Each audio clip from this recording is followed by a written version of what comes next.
Welcome back, CCPA fans. This is Practical CCPA Part 4 and 5. I know it's been a little while, and usually I do these in single parts, but given the connection between the do not sell and the public disclosures, I figured I'd do this one video all together. Background for those of you who forgot who I am, you can go through it. I do this work on a regular basis. I do it with a company called CNM LLP, and I also run a small little side consulting to help people out if you can't fit into the normal category of these things, called ECK Cyber. Feel free to hit me up. But you can see my background. 25 years of doing this type of stuff. I share this not as a brag, but more as a, hey, this guy actually knows what the heck he's doing or what he's talking about.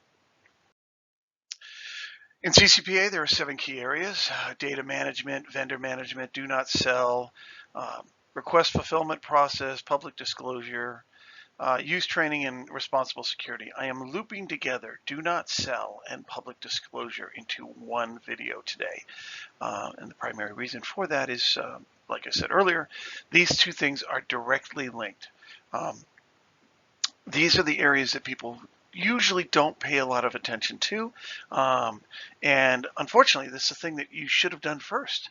You should have had your public disclosure up by January 1. You should have had your privacy policy up by January 1, not July, January. So if you don't have it, get on it now. Do you sell? This is a big piece. You have to determine whether or not you sell. And to sell is, just like in data management, it's an easy concept, but it's hard to implement because of what selling means. Selling does not simply mean making money. You can read right there what it is. Selling is renting, disclosing, releasing, sharing, anything of that nature. And though you cannot see it, and let me see if I can fix this a little bit. No, I can't. You cannot see it. Basically, if you share consumer data with any company, and either you or they get value out of it, you sell. You do not have to be paid for the data. You do not have to have some quid pro quo.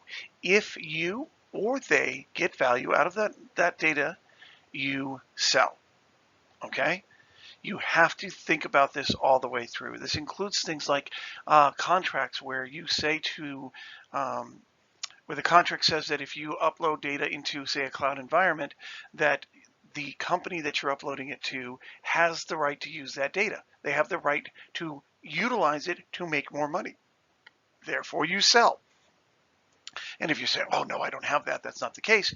If you saw my last video, Adobe used to actually have that. If you went to the Creative Cloud, it actually said, as soon as you upload it there, Adobe has the right to use it however they choose. To include marketing, that's selling. All right, so really take a hard look at what you're doing. This is not a decision that gets made by the IT team. This is not a decision that gets made by the legal team. This is a decision that gets made or gets delineated by the business units. They have to look at what data they have. They have to look at where their partners are, either service providers or third parties, and they have to determine whether or not they do any of this and any value is derived from it. If it is, then you sell. Public disclosure. This is the thing that everybody was supposed to have as of January 1. On your website, you needed updates. Those updates would include your privacy policy with all the CCPA callouts. Those are those callouts right there. You have to define what you do. Do you collect data? Why do you collect data? Who do you share it with? What do you do with it? And what are the rights for the individual to come back for it? How do you go and get that data for disclosure? How do you get it deleted? How do you know whether or not it's being tracked?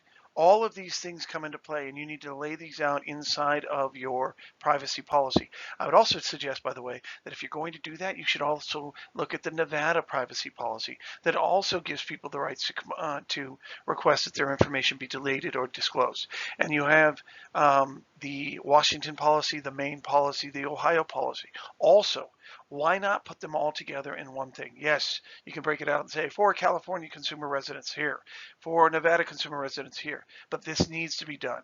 You also need to link to the CCPA request process.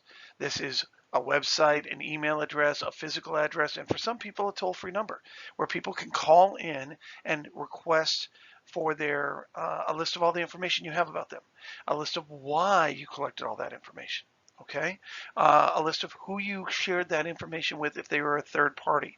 Go back to my last video. What's a third party? A third party is a company that has the ability that you share data with, and they have the ability to use it themselves. You have to disclose that, and you have to have a process for people to send this in. All right, and if you don't, this is what the Attorney General is going to be hammering you on. The Attorney General and those private right of actions are going to be coming after websites that collect data that don't have their privacy policy up, and if they do have one, don't comply with that privacy policy. Finally, you have to do the do not sell my personal data button. All right. This is what a lot of companies that are saying, quote, CCPA compliance in a box, this is what they're helping you with.